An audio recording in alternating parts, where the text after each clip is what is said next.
Ayo kita mulai tahun 2024 ini dengan melakukan hal ini.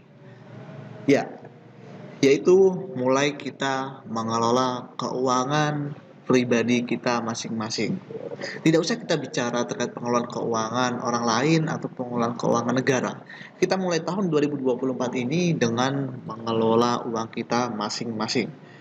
Ayo kita coba untuk mengelola keuangan. Tujuannya apa? Agar keuangan kita ke depannya itu bisa lebih teratur sehingga tidak ada mungkin pengeluaran yang bocor dan mungkin seiring berjalannya waktu pemasukan kita juga bisa bertambah sehingga kita bisa mencapai tujuan finansial kita ke depan nantinya. Nah, kita mulai hal tersebut dengan yang namanya mulai mengelola keuangan. Nah, di sini ada satu pertanyaan buat teman-teman, apa yang sulit dari mengelola keuangan? Ada yang bisa jawab? Oke, nggak ada yang bisa jawab. Jawabannya adalah, yang sulit dari mengelola keuangan adalah ketika kita tidak memiliki uangnya. Betul? Ya, tentu. Untuk mengelola keuangan, kita perlu tentu yang namanya uang. Kalau nggak ada uang, apa yang perlu kita kelola? Gitu kan? Nah, intinya kita harus memiliki uang terlebih dahulu. Ini mungkin sedikit klise, tapi ini memang jarang diperhatikan oleh beberapa orang. Orang-orang selalu fokus dalam pengelolaan keuangan. Namun, ada satu hal yang lupa, yaitu tahapan di mana untuk menghasilkan keuangan. Jadi, untuk masuk ke dalam pengelolaan keuangan, sebelum masuk ke dalam hal pengelolaan keuangan, kita harus lalui dulu step pertama, yaitu adalah menghasilkan uang. Bagaimana cara kita menghasilkan uang? Dan tentunya harus halal. Nah, berikut secara umum ada dua cara beberapa orang dalam menghasilkan uang. Nah, di sini mungkin dengan bekerja, berdagang, atau berbisnis. Nah, barangkali teman-teman ada yang bisa nambahkan bagaimana cara mendapat uang dengan selain cara dua ini, mungkin ada tambahan bisa tulis nanti di kolom komen, dan tentunya diharapkan caranya ada cara yang halal.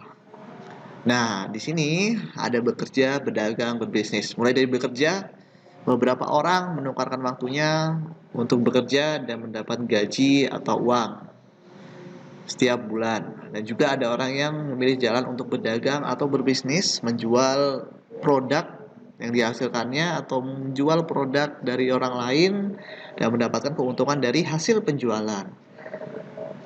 Nah, tidak masalah, kita setiap orang pasti memiliki jalannya masing-masing. Boleh bekerja, boleh, itu bagus. Berdagang atau berbisnis itu juga bagus. Atau mungkin ada yang bekerja dan juga sekalian berdagang atau berbisnis, itu lebih bagus lagi teman-teman. Nah, oke, kita lanjut. Nah, setelah kita sudah punya penghasilan, entah itu dari bekerja, berdagang, atau berbisnis, nah, mulai kita atur strategi di tahun 2024 ini, mumpung masih awal, dari mana kita mulai dalam mengelola keuangan. Nah, dalam mengelola keuangan, di sini bisa kita praktekkan mulai tahun 2024 ini, dan sekarang masih awal bulan, ini bisa teman-teman praktekkan mulai dari sekarang, dan nanti di tahun akhir 2024, di akhir tahun 2024 nanti teman-teman bisa merenung dan sedikit evaluasi dari hal yang dipraktekkan ini, apakah ada perubahan dari keuangan teman-teman. Nah, ini kita bahas satu-satu. Yang pertama yaitu mulai evaluasi keuangan kita. Ini hal yang pertama yang kita lakukan. Kita evaluasi keuangan kita itu sekarang, kita merasa cukup, kurang, atau malah kita merasa sudah berlebih. Nah, kalau misal cukup itu bagus. Kalau berlebih lebih bagus lagi. Tapi kalau kita masih kurang, nah itu perlu kita evaluasi. Apa penyebabnya kurangnya penghasilan kita? Apakah pengeluaran kita terlalu besar atau memang pemasukan kita yang masih kecil dan kita perlu menambah pemasukan? Nah, mungkin apabila kita masih merasa kurang, ya hanya ada dua cara. Yang pertama, berusaha untuk menambah penghasilan. Mungkin dari bisnis sampingan mungkin. Itu cara yang pertama. Itu secara teori memang mudah, bisa kita katakan. Namun secara prakteknya itu butuh tenaga lebih dan waktu lebih untuk menjalankan bisnis tambahan atau bisnis sampingan. Atau teman-teman mau cara yang kedua, yaitu mulai dengan cara mengurangi pengeluaran. Tujuannya agar keuangan kita di tiap akhir bulan itu tidak minus, bisa terus positif. Hanya ada dua cara itu, tinggal teman-teman pilih mana. Lebih sulit mana? Menambah penghasilan atau mengurangi pengeluaran. Hanya ada dua cara itu, cara kita mulai evaluasi keuangan kita. Nah, teman-teman tinggal pilih saja dari kedua itu. Kalau bisa pilih keduanya, justru itu sangat-sangat bagus. Nah, itu dulu teman-teman. Jadi evaluasi, sedikit merenung terkait kondisi keuangan saat ini dan pikirkan hal tersebut.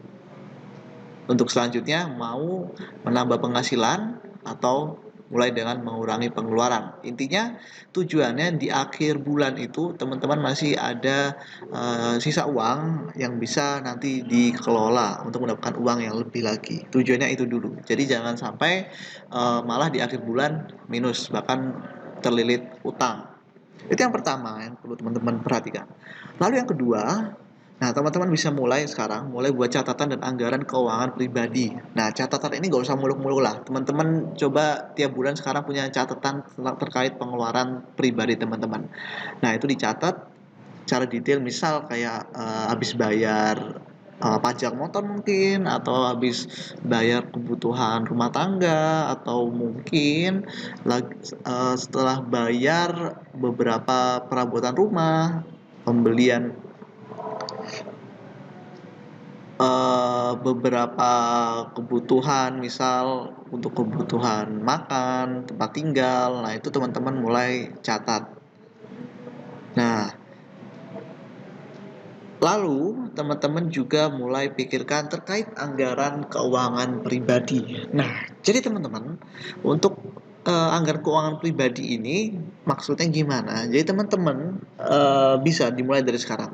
Ketika menerima suatu penghasilan. Nah, penghasilan itu coba sudah dibuat pos-posnya. Jadi misal dari penghasilan ini untuk biaya cicilan tempat tinggal berapa, untuk biaya makan berapa, untuk beli kebutuhan rumah berapa, lalu untuk investasi berapa, untuk nabung berapa, dan jangan lupa, ini yang kadang-kadang dilupain sama beberapa sebagian masyarakat, untuk anggaran sedekah itu berapa. Jadi jangan lupa hal seperti itu mulai dipos-poskan terlebih dahulu. Ketika kita mendapatkan penghasilan, tujuannya agar keuangan kita bisa teratur dan dapat dievaluasi. Nah, terkait yang terakhir yang sebutkan tadi, jangan lupa anggarkan untuk bersedekah. Jadi tiap bulan itu sudah ada berapa persen yang teman-teman keluarkan untuk sedekah. Jadi sudah ditentukan dan nggak perlu gede-gede. Yang penting teman-teman itu ikhlas dan juga dapat dilakukan secara konsisten tiap bulan. Misal dapat penghasilan sekarang 10 juta. Ini tiap bulan sudah komitmen, misal 5% dari 10 juta itu akan disedekahkan. Nah, jadi ketika awal bulan 5% itu sudah diambil untuk sedekah. Nah, itu teman-teman coba praktekkan dan nanti di akhir tahun teman-teman bisa coba sedikit merenung perubahan kualitas hidup dari teman-teman akan menjadi lebih baik. Nah, itu sendiri bisa dilakukan oleh semua orang dan jadi anggaran itu perlu kita buat dan tiap orang pasti anggarannya beda-beda karena kebutuhan tiap orang itu juga beda-beda. Tinggal sesuaikan ke pribadi teman-teman masing-masing di sini. Nah, lalu yang ketiga, mulai punya tujuan keuangan. Nah, teman-teman tentunya mulai dari sekarang coba pikirkan tujuan keuangan teman-teman. Jadi kalau teman-teman punya uang itu maunya untuk apa? Kalau bisa itu yang realistis. Jadi dengan penghasilan sekarang dapat uang segini tujuannya buat apa dan di tahun berapa itu teman-teman harus realistis.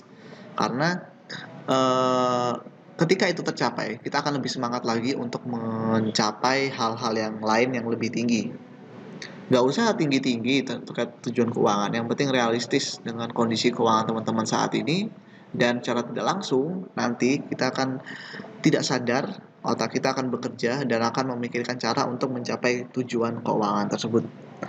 Lalu yang keempat, nah ini bisa kita mulai di tahun 2024 ini. Nah, bagi teman-teman, yaitu memulai membuat uang bekerja. Maksudnya apa? Uang bekerja ini adalah bagaimana kita mendapatkan uang lebih banyak lagi dengan uang yang kita miliki. Jadi uang kita gunakan, salah satunya caranya yaitu dengan investasi. Nah, investasi itu apa? Investasi itu adalah di mana kita mengeluarkan sejumlah uang untuk mendapatkan uang lebih banyak lagi. Nah, investasi itu juga ada beberapa pilihan yang bisa kita pilih masing-masing. Nah, secara umum di Indonesia sekarang ada sekitar ini instrumen investasi yang kita paparkan, yaitu ada emas, deposito, obligasi, reksadana, properti, bisnis, dan saham. Nah, emas, deposito, obligasi, reksadana ini bisa kita katakan investasi yang memberikan profil risiko yang sangat rendah. Nah, properti, bisnis, dan saham kita kenal juga investasi yang bisa memberikan imbal hasil yang besar.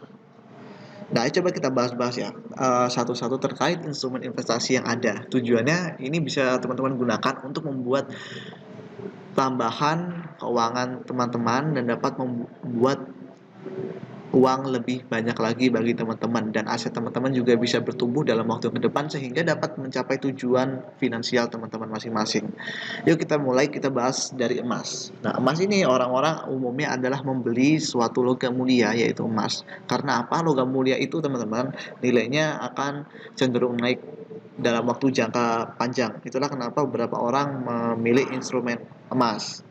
Ya memang kenaikannya tidak sangat banyak atau signifikan, tiba-tiba signifikan, namun kenaikan ini tergolong cukup stabil ya, walaupun bisa kita katakan imbal hasilnya masih sangat kecil. Dan juga tidak lupa emas ini juga aset yang sangat liquid, jadi juga sangat mudah dicairkan. Jadi ketika kita butuh uang, kita pegang emas, kita butuh uang, nah kita bisa jual emas tersebut dan kita mendapatkan uang. Itulah aset liquid, dan salah satunya adalah emas. Lalu ada dua deposito. Deposito ini adalah produk dari perbankan. Nah, kalau kita mau beli deposito, kita pergi ke perbankan. Nah, deposito ini kita menyetorkan uang ke bank, dan menurut jangka waktu berapa tahun atau berapa bulan kita akan menerima imbal hasil berupa bunga. Dan saat ini deposito juga ada deposito syariah yang diterbitkan oleh beberapa bank, di mana akad yang digunakan adalah akad bagi hasil nantinya. Lalu yang ketiga ada obligasi. Mungkin teman-teman masih asing dengan kata-kata obligasi. Obligasi ini adalah surat utang. Jadi kita membeli suatu surat dengan jangka waktu berapa tahun menurut ketentuan, dan juga imbal hasil berapa persen. Nah, nanti kita akan menerima tiap tahunnya berupa imbal hasil berupa kupon, dan nanti di tahun akhir dari perjanjian obligasi kita akan menerima uang kita kembali. Kurang lebihnya seperti itu. Obligasi ini kalau di syariah namanya sukuk. Lalu yang keempat ada reksadana. Nah, reksadana ini adalah suatu aset instrumen investasi di mana kita membeli suatu produk di perusahaan manajer investasi. Jadi kita setorkan sejumlah uang, dan nanti uang tersebut akan dikelola oleh manajer investasi. Dan untuk investasi ke reksadana ini, pastikan teman-teman menyetorkan uang ke manajer investasi yang telah legal, diawasi oleh otoritas jasa keuangan, dan perusahaannya sudah mendapat sertifikasi dari OJK. Lalu ada properti. Nah, beberapa orang membuat uang mereka bekerja di properti. Semisal membeli tanah, karena harga tanah akan naik dalam jangka waktu ke depan, cenderung akan naik, dan disitulah investor mendapatkan keuntungan. Dari properti, bagaimana membuat uang kita bekerja? Kita bisa membeli suatu tanah, lalu kita bangun rumah, dan lalu kita kontrakan. Nah, kontrakan itu bisa kita menjadi passive income untuk beberapa orang. Nah, tentu juga akan menambah penghasilan orang tersebut. Nah, properti ini sangat banyak model investasinya. Bisa kita membeli tanah lalu dibangun rumah lalu kita kontrakan, kita bisa beli bangun rumah lalu kita bangun perumahan, lalu kita jual. Nah, lalu bisa juga kita membeli apartemen lalu kita sewakan. Itu salah satu investasi di properti. Nah, memang di properti ini modal yang dikeluarkan tidak kecil. Modal yang dikeluarkan cenderung besar, tapi itu sejalan dengan imbal hasil yang diberikan juga besar juga, tergolong besar di properti. Nah, lalu ada investasi ke bisnis. Nah, jadi investasi itu ada juga kita investasi ke bisnis, teman-teman. Investasi ke bisnis itu maksudnya apa? Jadi kita memberikan apabila kita punya modal atau uang, kita bisa investasi ke misal kita beli franchise itu termasuk investasi ke bisnis. Kita atau punya teman yang punya usaha, kita modalin dengan uang kita miliki, terus akadnya bagi hasil berapa persen berapa persen. Nah, itu kita termasuk dalam melakukan investasi ke bisnis. Nah, salah satunya bisnis yang kita beli ini adalah bisnis franchise, SPBU. Itu kita bisa beli franchise-nya. Jadi nanti kita membeli license operasional sudah dijalankan oleh SPBU, oleh Pertamina, dan nanti kita hanya sebagai pengawas dan kita akan menerima bagi hasil tergantung kesepakatan di kontrak. Lalu kita juga bisa investasi ke, misal kita punya teman yang memiliki usaha pertanian, kita bisa investasi, kita belikan bibit-bibitnya, kita belikan tanahnya, terus lalu teman-teman itu yang mengelola dan merawat komoditasnya, lalu akadnya bagi hasil, keuntungan dibagi-bagi hasil. Nah, sesuai kesepakatan, nah itu investasi ke bisnis. Kita juga bisa investasi ke supermarket atau kita bikin supermarket kita dengan membeli franchise supermarket seperti kita beli franchise yang Indomaret, Alfamart, itu kita bisa memiliki suatu supermarket apabila kita punya modal lebih. Nah, intinya investasi ke bisnis itu kita kasih uang ke suatu bisnis dan operasional sudah dijalankan oleh orang lain dan kita tinggal terima hasilnya. Jadi kita sebatas pemilik modal atau pemilik uang. Nah, lalu yang terakhir yaitu adalah investasi di saham. Nah, investasi saham ini teman-teman saat ini perkembangannya sangat-sangat pesat. Bahkan perkembangan ini terbilang cukup pesat untuk saat ini karena diiringi oleh kemajuan teknologi informasi yang berkembang pesat saat ini. Nah, investasi saham ini maksudnya apa? Jadi saham ini adalah kita membeli suatu surat berharga, surat yang isinya adalah kepemilikan atas suatu perusahaan. Jadi ketika kita membeli suatu surat saham, itu tandanya kita memegang satu surat, kita memiliki perusahaan tersebut. Nah, kayak kita beli tanah lah. Kita beli tanah, kita dapat sertifikatnya, membuktikan kita pemilik tanah tersebut dan sertifikat tersebut bisa kita jual di jangka waktu yang ke depan. Kalau di saham juga sama. Jadi kita beli suatu surat. Nah, surat tersebut bukti kepemilikan kita atas suatu perusahaan dan nantinya surat tersebut memiliki harga dan nilai dan apabila perusahaannya bagus, harga surat tersebut akan naik dalam jangka waktu panjang dan disitulah kita mendapat keuntungan dari kenaikan harga saham yang kita miliki. Nah, sekarang teman-teman, semua orang bisa mengakses investasi di pasar modal Indonesia dan membeli saham-saham perusahaan terkemuka selama orang tersebut sudah memiliki KTP dan buku tabungan. Dan aksesnya juga sangat mudah, bisa hanya bermodalkan internet dan HP yang kita miliki, kita bisa mulai berinvestasi di saham. Nah, di sini ada beberapa perusahaan yang bisa kita beli perusahaannya. Nah, untuk membeli perusahaan-perusahaan ini tidak perlu modal yang besar sebenarnya. Karena perusahaan-perusahaan ini untuk pembelian itu minimal satu lot atau 100 lembar. Kita anggaplah misal sekarang kayak GoTo. GoTo itu kalau nggak salah harga terakhir saya lihat sekitar Rp90 per lembar sahamnya. Nah, kalau kita beli satu lot, kita hanya butuh modal Rp9.000, kita sudah memegang 100 lembar saham kepemilikan GoTo. Lalu juga ada misal kita beli Telkom, perusahaan Telkom kita mau beli sahamnya, itu juga kita bisa beli. Kalau nggak salah Telkom sekarang harga per lembar itu Rp4.000, jadi minimal pembelian satu lot 100 lembar itu Rp400.000. Jadi dengan uang Rp400.000 kita sudah memegang 100 lembar saham kepemilikan Telkom sebagai perusahaan telekomunikasi terbesar di Indonesia. Lalu barangkali teman-teman juga ada suka produk Indofood, Indomie.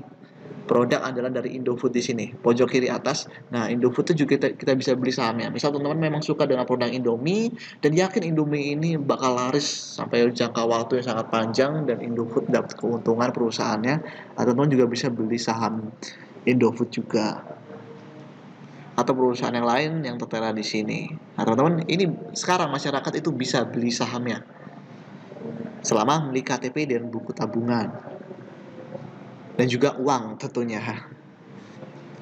Nah, teman-teman tinggal pilih aja dengan analisa teman-teman dari perusahaan-perusahaan ini yang bisnisnya kira-kira dapat berjalan bagus sampai jangka waktu ke depan itu yang mana.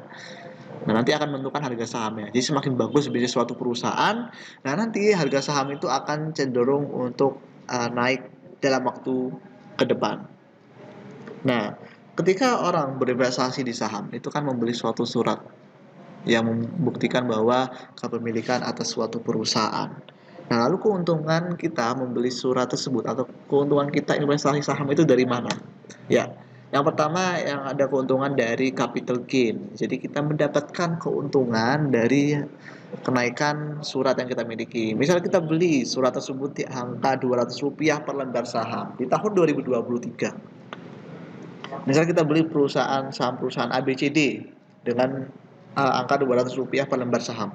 Kalau ABCD bisnisnya bagus, pendapatannya terus bertumbuh, labanya terus bertumbuh, produknya diterima pasaran, produknya baik, produknya berkualitas, dan dagangannya laris, omsetnya rame. Nah, itu akan mengerek harga saham dalam jangka waktu ke depan. Karena yang dilihat kenaikan harga saham itu akan berbanding lurus dengan kinerja suatu perusahaan. Nah, jadi semakin bagus perusahaan yang kita beli, bisnisnya bagus, itu dalam jangka waktu ke depan akan naik harga sahamnya. Nah, di sini tahun 2028 misal kita beli Rp200 per lembar saham ya. Lalu naik ke di 2028, 5 tahun kemudian angka satu lembar sahamnya sudah jadi 1.200. Nah, di situ kita sudah mendapatkan keuntungan Rp1.000 per lembar saham yang kita miliki.